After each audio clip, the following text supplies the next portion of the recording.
Welcome to Master B2B, the world's first and only unwebinar series. We're taking on the key issues for manufacturers and distributors in B2B e-commerce.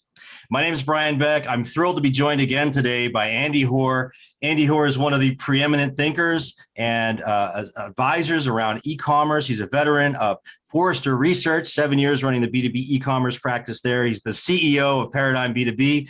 He's a friend and a colleague in this adventure we call Master B2B. Andy, welcome. Well, that was very nice of you to give the long introduction. I have pressure to do the same thing for you. I'm going to do a short introduction and just say Brian is a well-known, noted author in the industry, one of the true experts in B2B, and I'm thrilled to be here with him as well. Well, thanks, Andy. And today our debate is all about marketplaces, which is such a hot topic. We'll get into that in just a moment. This is a debate, and we want to hear from you, the audience. We've got 3 rounds. You're going to vote at the end of each of those rounds, and we're going to reveal who of our contenders, our teams, won at the end of the debate. So stick around through the end. We want to take your questions, so put them in the Q&A box. And Andy, we got a bunch of questions ahead of this. This is another hot topic. We do have a sponsor, Spryker Systems, and Spryker is both an e-commerce platform and they enable marketplaces. What's really interesting to me about Spryker, Andy, they raised over $100 million from this, to facilitate this business model recently. And, that signals to me that, the PE market, the private equity market, the venture capital folks are also really interested. In fact, looking here, I see Gopi just logged in from TCV, a big venture capital firm. And we're getting people that are interested in this from all angles. So this is exciting. So make sure you log in your questions, folks. We want to hear from you. So the question, Andy, today, is the company operated marketplace a game changer or a shiny object? We hear so much about this, Andy, in the market. $3.6 trillion in sales in the next couple of years from this. Amazon Business has dramatically grown their business, $25 billion last year. I see this day to day with my company in SIBO, where we run Amazon programs for companies. This is incredible. The growth we're seeing. The B2B buyer has voted for this. And the topic is so hot. Again, I'm looking here on our screen here, Andy. We're seeing Ron just logged in from Dynabraid. Folks from Amazon Business are on. We've got Google on this. Interesting Google. Wonder what they're thinking about. We got Sandvik. We got, let's see here, Lennox. Granger's on. Airgas. We've got some big private equity on here. Stanley Black & Decker. Man, this is like, again, it's like the laundry list of B2B companies thinking about this business model. So this can be confusing though, Andy. I think the key here is understanding what exactly the marketplace model is. So maybe you can help us understand that. Well, let's do a little show and tell. It's easy to talk about marketplaces. They're hard to describe, and it's very confusing because people toss the term around and they have different meaning behind it, and people get confused. So what we thought we'd do is do a little show and tell. So this is a company called Partstown. In fact, one of the executives from Partstown, Martin Rohde, is joining us as a panelist today. So he may be referencing this throughout. So here's what we're going to do. We're going to show you a little bit about how Partstown works and how they do a marketplace and the options they offer. And I think that'll clarify this quite a bit. So Partstown is an original equipment distributor for the commercial kitchen industry. And here's an example of something they sell. It's an ignition starter for a fryer. And it's a $130 part. And you can buy this on Partstown today. Well, here's the interesting thing. So you can buy it in almost like a first party marketplace selling arrangement, which is the top of the green box where you can see ship it. But they also offer another option, which is kind of like a third party, what we call offline marketplace. And this is they partnered with local distributors, because if that fryer goes down and you need to get that thing fixed, hey, as nice as it is to get next day shipping, next day is not going to cut it.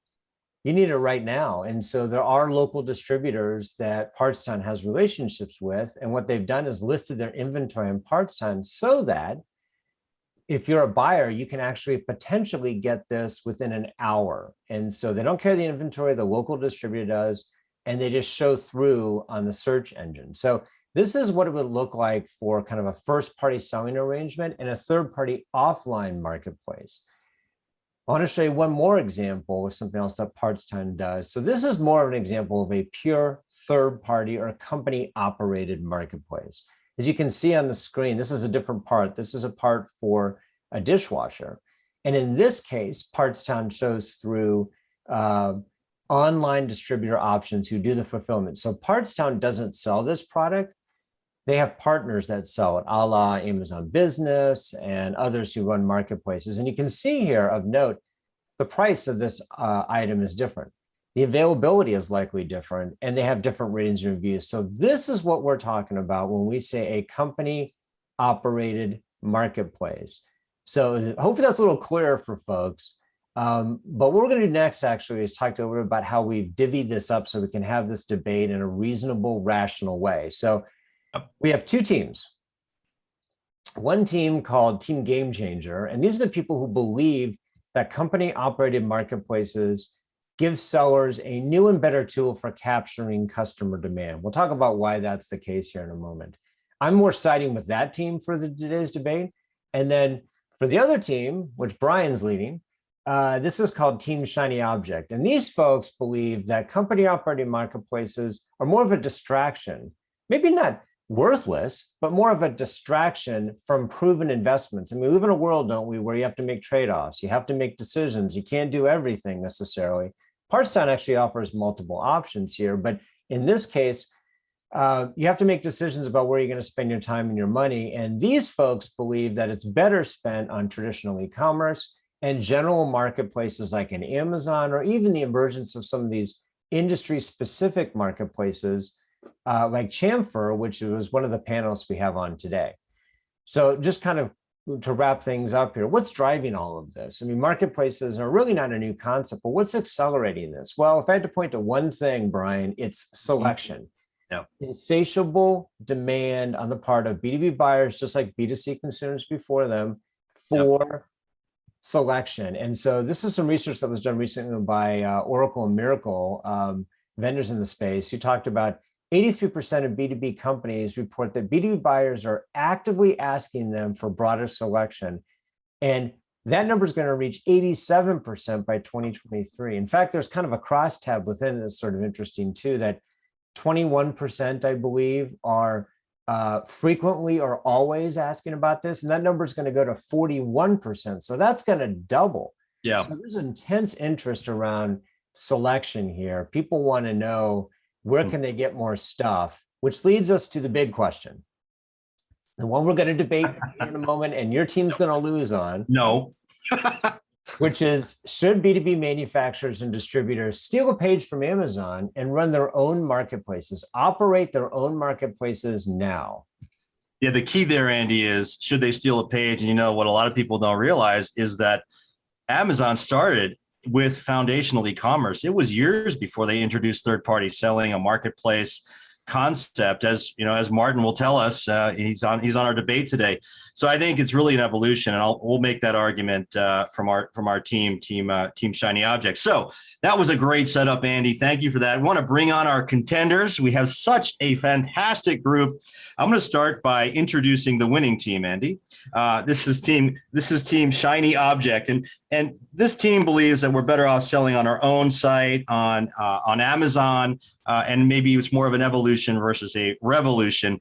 Our first contender is a client of mine. He's a longtime colleague. His name is Sean the Destroyer Donovan. Sean demolishes dumb ideas. I love that. And he's the digital channel manager at MSA Safety.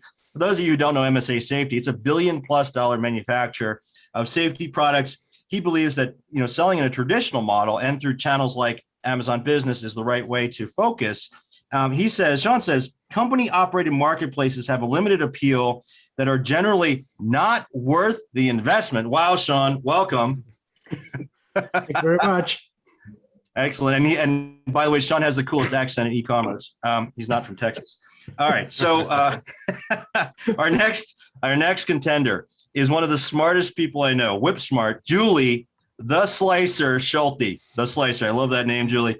She is the co-founder and CEO of Chamfer. Now, Chamfer is a industry-specific marketplace that is serving the medical products industry, and it allows engineers to buy components for medical device manufacturing. Julie comes from a very accomplished career in medical products. She was a VP at Venture Medical and president of Mirakai Medical. Hopefully I said that right, Julie. And she says, just in a just-in-time world, B2B buyers expect to get the right product right now, and third-party, not company-operated marketplaces, do a better job of delivering that result today. Julie, welcome. Thanks, guys. Happy to be here. Awesome. Andy, introduce your team, please. Yeah, so on Team Game Changer, we've got Martin Rohde and Nick, the Obliterator, Ostergaard. So let me go with Martin first. So Martin, the Wrecker Rohde. So Martin is one of those rare individuals in B2B who's actually done all three of the big things. He worked for a distributor, he worked for Arrow Electronics, he was at HPE, which is a brand manufacturer, and then he worked at Amazon Business for several years as the GM of the group. So he's seen a lot of different perspectives here, and we're thrilled to have him join us today. So Martin's take on this is that marketplaces are the future, and every B2B company must consider this approach if they want to remain competitive.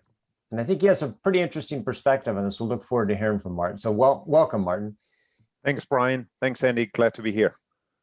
So joining the team is Nick, the Obliterator Ostergaard, who's the Senior Manager of Digital Advanced Services for Toyota Material Handling. So Toyota Material Handling, and Nick will probably go into some detail about this. They make forklifts and container handlers, big machines. And not only they sell them, but they also service them, and they have a dealer network. And they've developed a whole marketplace around using their dealer network. So he has a really interesting take on this. And he's seeing firsthand how these marketplaces can make a difference. So his quote is, company-operated marketplaces are replacing legacy channel selling models with new models that are both channel-friendly and customer-friendly. And that's an interesting combination. And that's where I see the hope here and the reality of marketplaces. So they're the teams, Brian. Let's get it on. I think it's that time. Let's rumble. Andy, this is your round. I'll keep time. Okay, so one of the questions we get asked frequently, and I have for years, is does a company-operated marketplace increase or decrease channel conflict?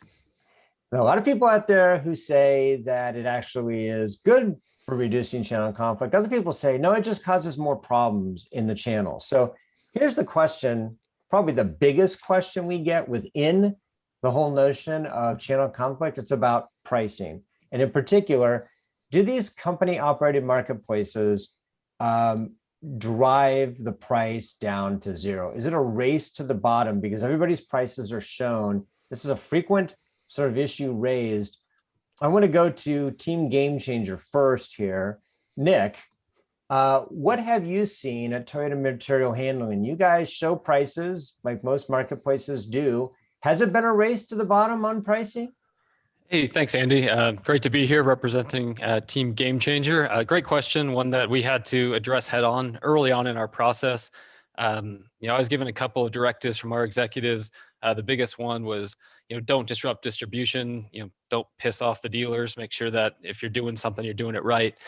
Pricing was the most hotly contended piece of this entire project for us. We elected to standardize our pricing because our view was, if you would put all of our dealers that all sell the same type of products all online and allow them to price their products however they'd like to, it's going to be a race to the bottom. The only real differentiator becomes that price. All of our dealers hold inventory. All of our dealers have local fulfillment. They have milk runs that they'll make. They can offer a lot of the same services. So their differentiator online would be price. So we've elected to standardize our pricing on our platform.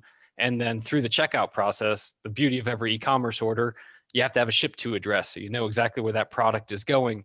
And through that checkout process, we're able to localize the order to the dealer that's servicing that address. So that way only one dealer is getting that order, but all dealers are selling at the same price. So Martin, you've been a little more aggressive both at Amazon Business and at Partstown, where you allow your partners to set their own prices. You allow the free-floating equilibrium of pricing to take place. What have you seen about the race to the bottom? So price has to be everything in a marketplace, right? I mean, think about the line down situation that we talked about before that we can reference in the slides. Availability beats price in this time anytime, right? The other one is sometimes you need configurability exactly for something that you need that is more custom to you. So there would be another example. It's all a matter of on what you want to compete and what you want to feature. And if you want to feature availability and configurability, then you basically demote price to a second tier. Well, let's switch to the other side and get their take on it. So interesting. What we heard so far is that price is important, but perhaps not the most important quality. And if it's not the most important quality, then it's really not a race to the bottom on the most important quality, right? So Julie, tell us a bit about what you've done at Chamfer and how you've handled the pricing issue there.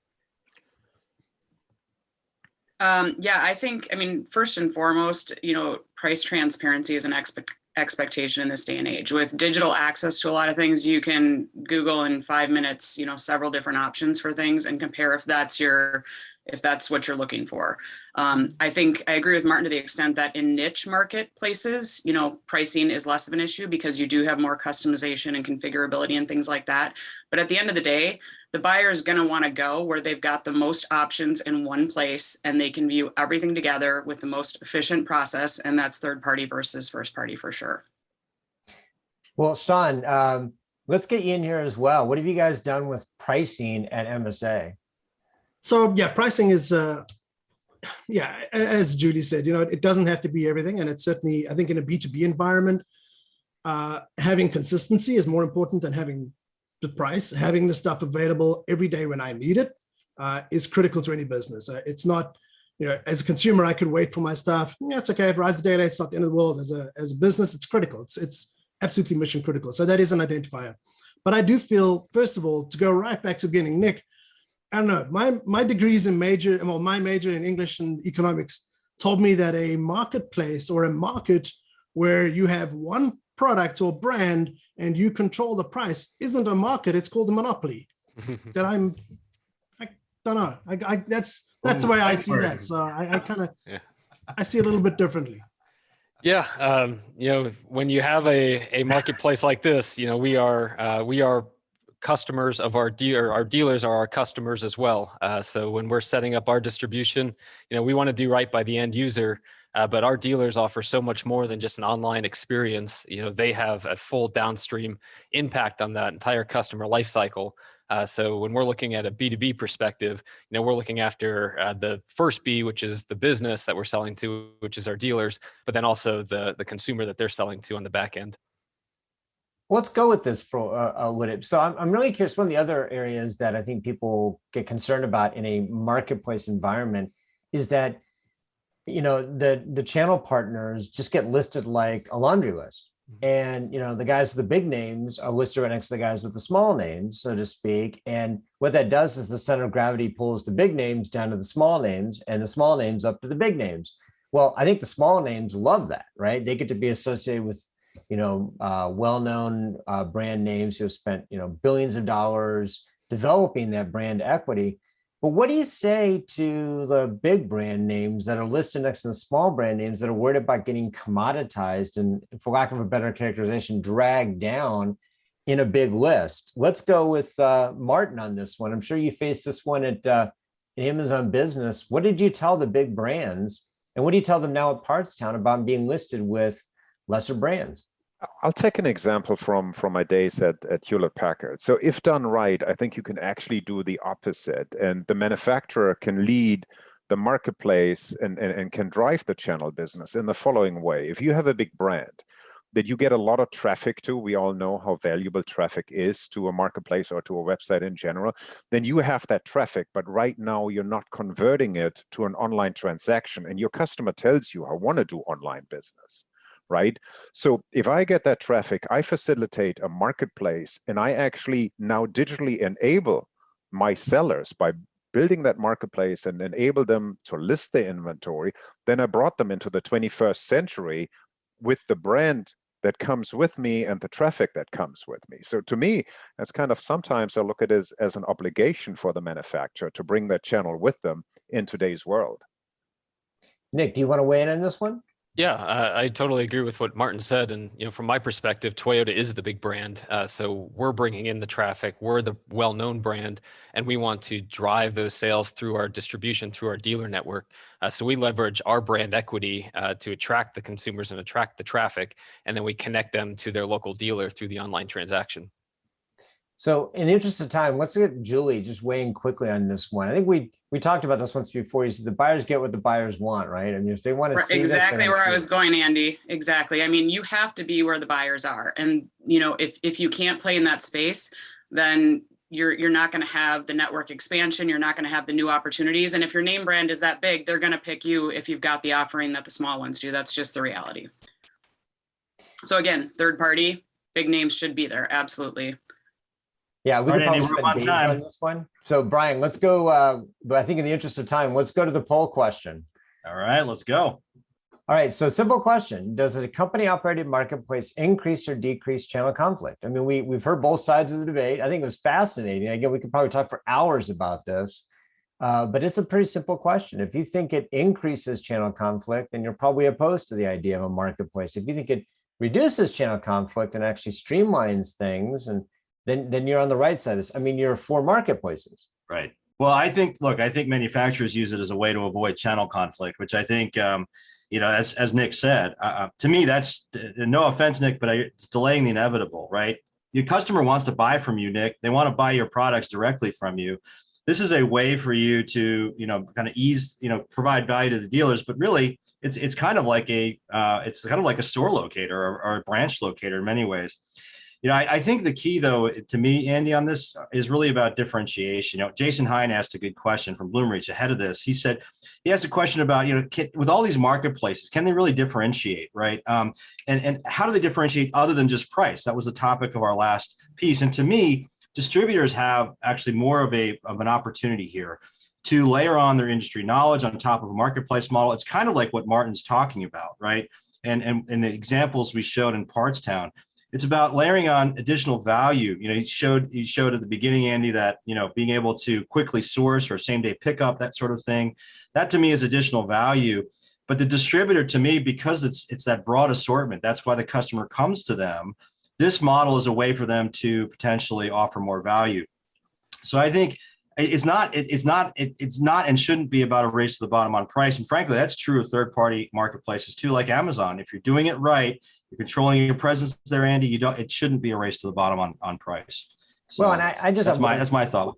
Yeah, one comment on the price issue is that, in this one, you got to think about transparency does not necessarily lead to clarity. You may see a price in there and assume it means something, but I don't know how many times I've been asked this question. What does this price include? And Right. Does that include contract pricing, or, does it Yes. include a service contract? I mean, so the price itself isn't, even though it's perfectly transparent, is not necessarily perfectly clear. Yeah. All right. We're up on time, Andy. We got to go. Ready? Round 2. Here we go. I love doing that.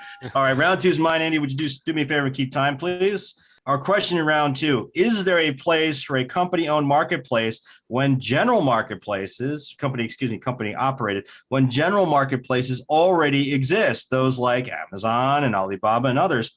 So let's talk traffic, guys. Why would a B2B customer come to any marketplace that's smaller than Amazon or Alibaba? Can company-owned marketplaces really compete with the likes of these industry-specific and general marketplaces like Amazon?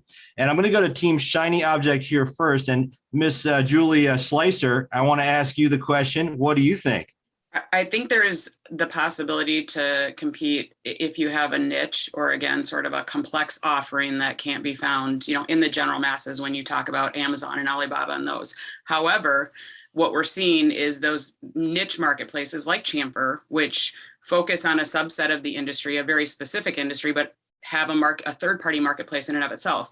And I truly believe those are becoming more and more common. So if you're going to invest in the company or the first-party marketplace, eventually you're going to be upended and outs by a third party that emerges within your specific sector. So if you want to do that for a hobby for a few years and then refocus, that's great. But third party will emerge. Interesting. Or you get bought, Julie. That's the other thing. Or you get bought. That's a possibility if somebody's interested. Absolutely. There you go. Acquisition. Mr. Destroyer, what's your take on this topic? Traffic. Talk to us. Yeah, absolutely. I think the challenge is obviously exactly that: traffic. How do I get traffic to my site? If I have a website, an e-commerce site, whatever it is, and I have 10,000 hits a day, you're competing with Amazon, which has like 2.5 billion a month. You just, that traffic is so hard, and without that network effect, your marketplace is kind of just not really very effective. It's that, how does it make it effective? And it isn't effective, so I don't think you can. Well, so you guys have, your MSA Safety, you have a tremendous amount of brand recognition in your market. I'd imagine you are getting some traffic to your marketplace. I mean, look at what Martin was talking about with HP just a moment ago, right? Absolutely, So, we're getting some, but a lot of it's going to be our customers. This is not for new customers. How do I get new customers? Okay. Yeah. Oh, okay. So about interesting acquisition. Gotcha. So let's go to Team Game Changer here. Martin, what do you think about all this? You've got experience at 3 of these companies: HP, Partstown, Amazon. Can a company compete for traffic? How did you compete for traffic, or did you need to? I think it all depends. So here's my general philosophy on this, that the B2B world tends to be a whole lot more complex than the consumer world. There's so many different businesses, so many different niches, and they're so highly specialized. So let me give you an example. I saw a third-party marketplace, and this is a mouthful, for heavy construction equipment rental. Heavy construction equipment rental. They had stuff in there that was searchable to the insurance options, to the mechanical specs that you had, the licenses that the operators needed to have, transportation options. This is a wide load transportation over the truck. How do we get it to you? That is a specialized marketplace that you need to build that nobody else will build for you. If you want to digitize that part of the industry, because it's only a small niche business, in my mind, where I come back to what I said in the beginning, B2B is kind of an amassment of all of these little niche industries that exist, and they all have specialized needs. So you're agreeing then with Julie. I was just going to say, I actually agree with Martin, but the answer is the third party within that niche, not the customer owned, because you're still only providing the buyers a subset of, the available breadth. Exactly. So it's not a generalized marketplace. Right. Gotcha. Okay. Gotcha. And Mr. Obliterator, what do you think on this one? Any questions or any points you want to make about traffic? Sure. I agree. I think with the general conversation that you can get the right traffic. You're not going to compete with Amazon, but to build off what Martin was saying, to drive the right traffic to your site and make your site more of an exclusive offer for your products and compete with some of those third parties, you got to put some requirements in there, like your warranty. Our website, for instance, if you're going to buy some service parts from our website, your large equipment purchase that you may have spent $30,000, $40,000, $50,000 on, the warranty stays intact. If you're going to go to a third party and buy some knockoff parts and put that on your piece of equipment, we're going to avoid your entire warranty. So I think B2B, customers are much more risk adverse than B2C because you're playing with company money, not your own money. So you want to protect it as much as you can, and you're willing to pay a little bit more for that protection than maybe you would in the B2C landscape. That's fascinating. Go ahead. The other thing I want to add to this, if you think about a lot of these specialized needs, what I just outlined with the heavy construction equipment, there's probably in total 10,000 buyers that in the US that are interested in that. So you got to find ways of getting to the 10,000. You're not looking to get 500 million views on this. You're trying to find the right 10,000. Yep, exactly. That's a great point, Martin. Thank you for that. Okay, let's talk for a minute about infrastructure. Okay, so we talked about traffic, but you've also got all these issues around delivering product. This is a complex fulfillment model. Martin, this well from your days in Amazon Business and FBA, Fulfilled by Amazon, all these things. There's a lot of complexity around getting the product to the customer. Can a company operated marketplace do this as well as as the traditional marketplace does, the general marketplace? Let's go to Team Game Changer first. Nick, what do you think? Yeah, I think you can, but it's not going to happen overnight. You've got to have a strong network of sellers through your distribution. You got to have a lot of localization. You think traditional B2B, offline world, the real focus is around geographic coverage. So you got to have that in the online world as well. I think the way that you can compete with some of these third parties is hyper localization. So when you can localize an order to a dealer in the same town as where the customer needs that part or needs that piece of equipment, you can compete. But if you're just going to try and set up some DCs all across the country and push parts or equipment to customers across multiple states, I think you're going to really struggle at the beginning. And that's really what, Martin, we showed at the beginning of this. You're using that localized delivery. What do you think? Well, I think it all depends on what type of product you're selling. I mean, there is a couple of, obviously there's marketplaces who've optimized this down to a T that we're all now used to, or the product showing up the next day, right? So if you're selling a very much a commoditized product that is delivered in a parcel, it'll be very difficult to compete. If you're trying to get this wide load truck type of trailer equipment to the construction side, yes, that's your spot. So pick your battles. Okay. So let's go to Team Shiny Object. We have about a little less than a minute left. Julie, do you think companies should build their own marketplace and the infrastructure associated with it? That's a hard no. I mean, you can, but why would you when a third-party marketplace is available and they can focus on the infrastructure, the cost, and doing it for everybody? So that is their sole focus. I mean, let's go back to Good to Great, which I mean, it's probably decades now since that became a good book. The hedgehog concept. Like if I'm going to sell a product and have a core service offering, I should be 100% focused on doing that and getting the best offering to my buyer. Let somebody else do the marketing and the marketplaces and all the digital strategy. That only applies if there's a marketplace out there that understands your products, correct, Julie? That's true, Martin. Correct. Yep. I'm going to actually agree with Nick to an extent in that it does all depend on your dealer network and how sophisticated and how effective they are. So I think if you want to try and do it on your own, you've got to make sure you have all your ducks in a row, to what Julie was saying, that you know what you can actually do, fulfill on what you're saying you're going to do. And I guarantee you, if enough people in that market do it on their own, a third-party marketplace will emerge because it just makes sense. Interesting. There you go, guys. All right, Andy, I think we're up on time, right? We need to go to our poll question. Thank you guys for that. So our poll question would pop that. Is there a place for a company-operated marketplace option when general marketplaces like Amazon already exist? Answer yes or no. Andy, what'd you think of that round? Yeah, well, before we go to this round, let me make a clarification. On the round before the poll question, we actually had increase or decrease and yes or no. And as people pointed out, you can't increase and decrease yes or no as an answer. So it should have been, does it increase channel conflict, yes or no? So we'll have to see how those come out. We put the decrease in there and that should have been deleted. But anyway, we got smart people watching this. I'm sure they figured it out. Okay.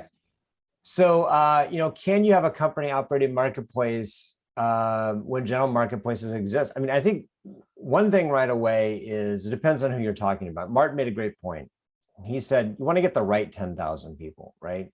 And if your infrastructure, fulfillment infrastructure, can actually service those people, let's say you have a heavy concentration in a certain region, right? Maybe you can't be a national or international player like an Amazon or an Alibaba because the infrastructure has to be national or international. But why can't you be a really effective local or regional player on the infrastructure side? So I do believe that company operated marketplaces can deliver on that front. But again, scale is going to be the big issue there. Yeah, I agree with you, Andy. I think this is an issue to some degree of complexity and crawl, walk, run into e-commerce. I still believe that a lot of the complexity that a marketplace can introduce can be too much for companies. And, I think if we asked Sean that question, for example, he might say, well, he doesn't have 400 people working for him, so you've got to take it one step at a time. And I think if you think about managing sellers, getting the right data, managing the fulfillment components of this, again, I do think it comes down to, and there was some violent agreement here about how good is your dealer base that can facilitate this. So, all right, I think we're up on time, Andy. We got to go to the next round. So round 3, here it comes. All right, Andy, this is your round. I'm going to keep time. Go for it. Okay, so round 3 is all about digital maturity. You could have a great idea for marketplace, or you could be adamantly opposed to marketplace, but it could very much be dependent upon where you are in your journey, early on versus later. So what we want to talk about is really for novices, people who are new to this, so early and digitally immature. And I want to talk about data infrastructure requirements, kind of a nuts and bolts thing. So let's say I'm just starting out, and Nick, you were there at one point when you were just kind of getting started with this. Maybe we'll go to you first. But what are the data infrastructure requirements for launching a company-owned marketplace or company-operated marketplace? Are they onerous? Are they doable? Tell us a little bit about what you had to go through and whether you think it's achievable for a newbie. Yeah, it's a great question. It's a hard question. Being a novice in this space, I'm not going to say I'm close to the master of it yet. We're on our digital journey at Toyota, but we're dealing with a lot of legacy processes. So the digital first businesses, probably have a bit of an advantage here, but we have a long history of more of an analog business, and we're trying to fit digital and a marketplace into that. So we do have a lot of systems overhead and infrastructure, ERP, CRMs, we've got dealer field service applications, dealer systems. So we did have to go and get technology, new commerce technology to power a lot of our e-commerce and marketplace capabilities. So they do exist off the shelf, but you got to surround yourself with some really bright people, some people that can help you strategize.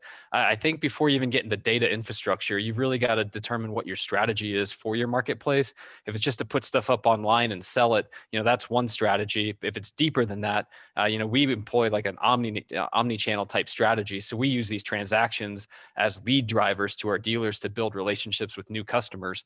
So we looked at data as, we want to get that customer information. We want to get it to the dealer's hands. Of course, we want to get the sales information to them, match it up to the customers in their database, but we want to get that salesperson out to that customer location to look around and farm from some new opportunities and see what's available to them. That's where our biggest value is from a Toyota perspective. It's not the single marketplace transaction, it's the relationship that we can build with that. So we need a lot of data structures to connect those customers with those dealers. So Martin, you guys are a little bit farther along. I mean, as a digital first environment with a parts town, you maybe had more sophisticated systems, maybe not. Curious about your take on this and the data requirements to really launch an effective company operated marketplace. Where were you guys on this? I'd say the question has to be, if you would have asked me that question 5 or 10 years ago, I would have said, boy, this is difficult, right? Because by now there's companies who provide the underlying infrastructure, if you wanted to, somebody like a Miracle who is a marketplace operator or so forth.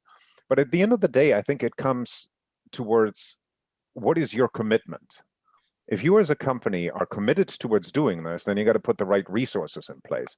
If not, I may make an argument for Team Sean and Team Julie. You may want to go with an established marketplace and say, no, this is way out of my wheelhouse. Let's not do it. But again, I think the answer is different now than it was 5 years ago. Well, Sean, this should be a home run for you to use a baseball analogy. I think Martin just teed it up. He did, and that's exactly it. It's right.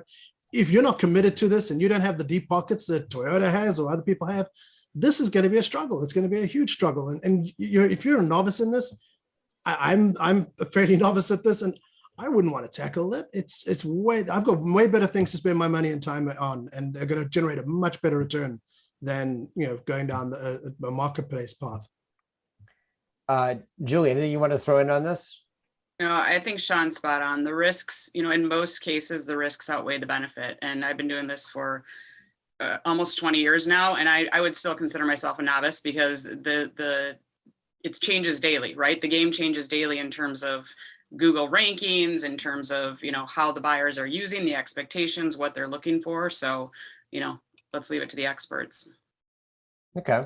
Well, I want to switch gears here and go to the other big area that I think concerns people about company operated marketplaces, especially given on where you are in terms of your digital maturity. And that's the idea of managing a bunch of third-party sellers.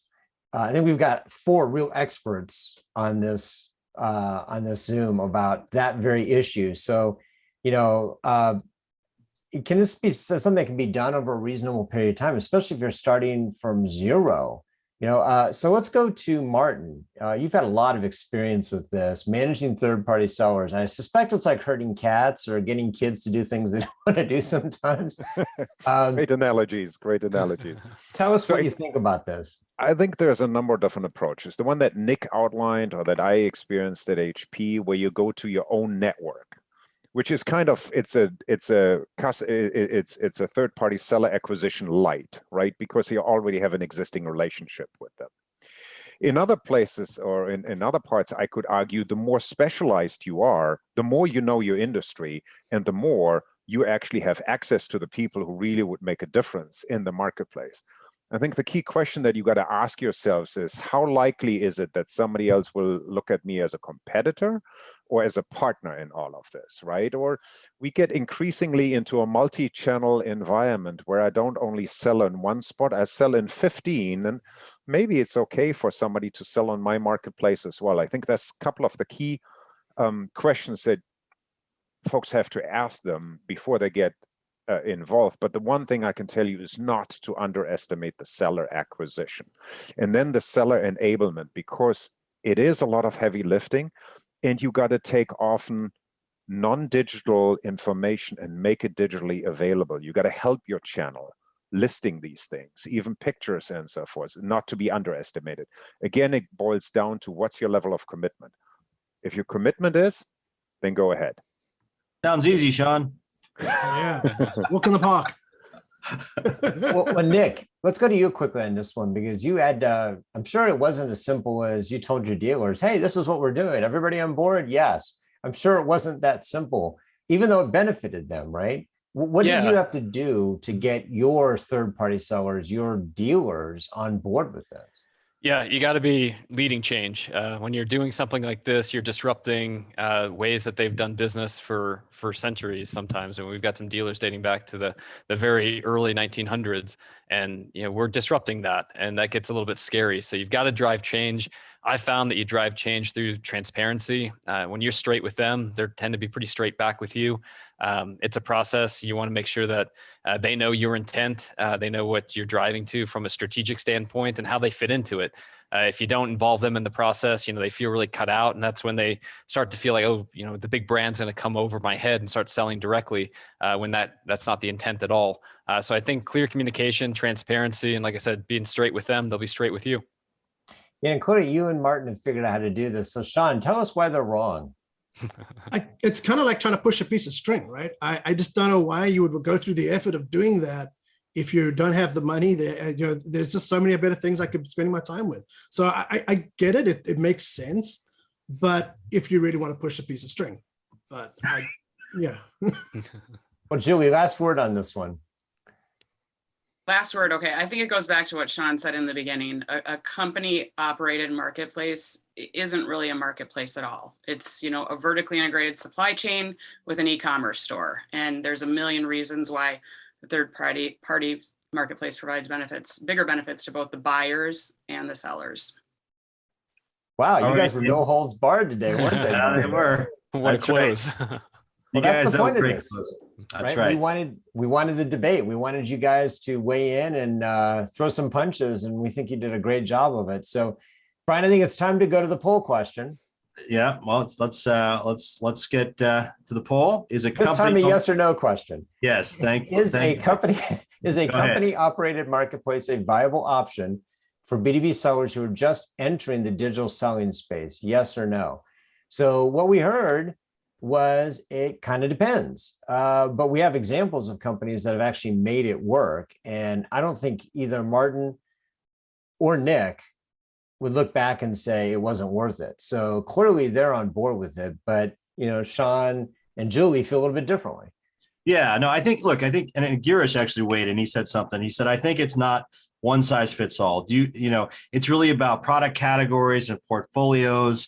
And, if the marketplace model offers, a better value proposition to the customer, we got to remember, and Julie said this in her close, Andy, it's about the customer, right? Ultimately, it's about how the customer, getting the right product to the customer. And again, going all the way back to Martin's example with Partstown at the beginning of this, that was about availability, right? Local availability, same day availability. To me, that is a great use of this model And yeah, there is technology, but when you're sitting in an organization like, like Sean was describing, where he's got to make hard decisions about where he focuses. Do you take on this and be committed to it, as Martin and Nick were saying? You take on a marketplace strategy. Yeah, if you really see the ability to drive value for your customer, yeah, it becomes a viable option. And again, I'll go back to distributors. I think distributors, it becomes something that they should really seriously consider, and consider acquiring a vertical marketplace. If you're a traditional distributor, I think there's a real potential value in looking at the vertical marketplaces. And Julie, I'm not pitching your company, but that would be an example of a company that is Medline or Cardinal Health going to go buy her company. That's a way to get in where you keep the people and the skills and the infrastructure is already built. You acquire the company and let it run because it's a different business. And that's my take on where is it viable or not. But go ahead, Andy. What did you think? Yeah, I would just make one point. I think whatever you decide to do, and I'm in favor of the marketplace approach, not necessarily for everybody. I think if you're a small distributor, you're more of a market taker on this than you are a market maker. But if you're a large manufacturer or a large distributor and scale is the game, I think you have to be doing this. But I would not do it on your own. Yeah. Use a vendor. We're not here pitching vendors, but they have tremendous experience. Some of the companies have been mentioned, certainly our sponsor, Spryker's another. These are companies that have this technology, they have this experience. If you're serious about this, do not do this on your own. I mean, you wouldn't go off into the wilderness on your own. Don't go off in the wilderness on this one on your own either. Yeah, Karen just made a nice comment here in the chat. She said it depends on if you're selling a commodity. I think that actually that question has a lot to do with this. Martin made this point about complexity, right? And thinking about the bespoke nature. And again, Julie, the whole reason she started her marketplace was because of the complexity of the buying cycle, right, in that industry. So, all right, we got to go here, guys. We got to go to the decision. Here it comes. I love that music. All right, Andy, a couple final takeaways while our folks in the background, Robert and such, are assembling all of our poll results. We'll show those to you in just a moment. Fantastic debate. What were your takeaways? Any key takeaways you had, Andy, from this? Yeah, I mean, I just mentioned the biggest one. Don't do this on your own. Yeah. Identify where your customers are. I mean, a marketplace isn't for everybody because your customers may not want to use it, but that's a duh statement. I mean, that's like trying to sell somebody something they don't want. Right. But I'm an all of the above guy when it comes to selling. I think you have to smartly sell first P marketplace, 3P. I love the private marketplace or the offline marketplace that PartsTown has. And Yes. Of course, the classic 3P marketplace. That one to me is the most controversial of them all because I think scale is required for that. Because you can't just, launch a national, international 3P marketplace without having the pull to be able to create that, right? I mean, you have to have channel partners who are willing to sell as third party. Right. I mean, there's a bit of kind of supplicating yourself to somebody else when you're doing this. And it's kind of like saying, well, gosh, I'm not big enough to be a market maker on this one, but I am willing to go draft off of somebody else because they've got traffic I don't have. And, Amazon made this decision, as you pointed out. I mean, I can't imagine, and maybe someday we'll talk to Amazon about this. I can't imagine that was an easy conversation to say, hey, I got this great idea. Why don't we let competitors sell against us on our own website? Oh, if you ever read the book, and I recommend this book, The Everything Store, which is all about Amazon and the history, there's a whole section in that book talking about this particular issue, which is, it was a hot debate in Amazon. We're going back to, I think it was 2006, 2000, a long time ago. Actually, before that, I think it was around 2000. But the debate was, should we let people compete against us? And I think, if you look at the PartsTown example, I mean, the way that they're using the marketplace, I think makes a lot of sense to me. Andy, there's three takeaways here. The first is really what you just mentioned, right? This isn't all or nothing. And ultimately, I'm siding with Team Shiny Object here, but ultimately, I think of this as an element potentially of the stool. You got to look at your customer. You ought to be selling it, to your point. In the general marketplace, you ought to be selling in e-commerce. And you ought to be looking at a marketplace model, particularly if you're a distributor. That's my first takeaway. The second, though, is you've got to be realistic about what you can handle as a company. This model, to me, is more complex than some of the others. Granted, there's some infrastructure and software and others to get you started, but I do think you have to be realistic about whether your company is in fact ready for this and whether your customer is asking for it. And the third is that, again, I'm leaning into this distributor side. I think the manufacturers really, there's less of a reason for a marketplace there. I think it's a way to avoid channel conflict. I think that's a temporary salt on, or on the wound, as it were, avoiding conflict. I think it's more about the enabling the distributor and the core of the distributor model, which is about selection. It's a great way to deliver more value to the customer. I think the marketplace model is.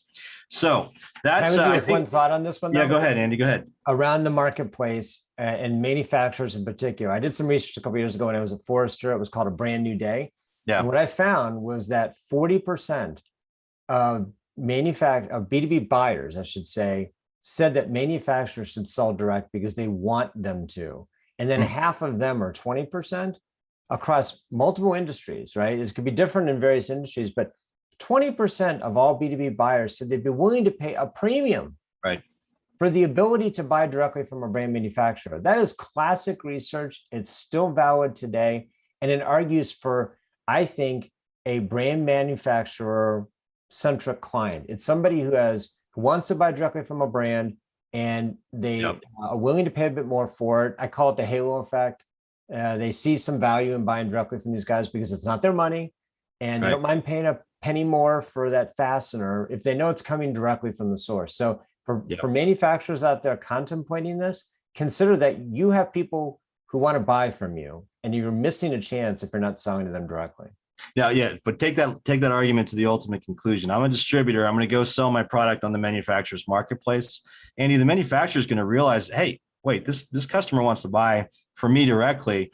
Why am I facilitating my distributor? Why don't I just sell it directly to the customer? I think to some degree, distributors participating in that model are putting themselves a little bit at risk, to be honest with you.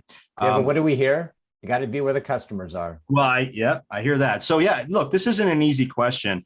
I know hopefully today we've covered some really interesting things in the audience. We've got so many comments here, Andy, so many questions coming through the chat. This is been a really great debate. So why don't we go ahead and reveal our poll results here. So here's our first.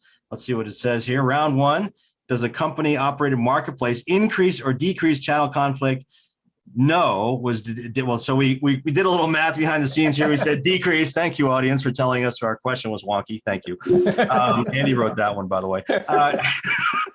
59% said no, decrease. Interesting. So this is a vote really in favor of a manufacturer using a marketplace model. You see, here's the thing, though. I should have worded this better. And so in a way, I think not only because it's a double-barreled question, as they say in survey research, but also because is channel conflict necessarily bad? You could be making progress by creating channel conflict. So, but we just wanted to see what people thought about this one. And so I'm not sure we learned a lot from it because I screwed up the question, but I think it's a real issue that companies need to deal with. My personal feeling is that don't worry about channel conflict. It already exists. You can't change it. You might as well get ahead of the wave versus be behind it.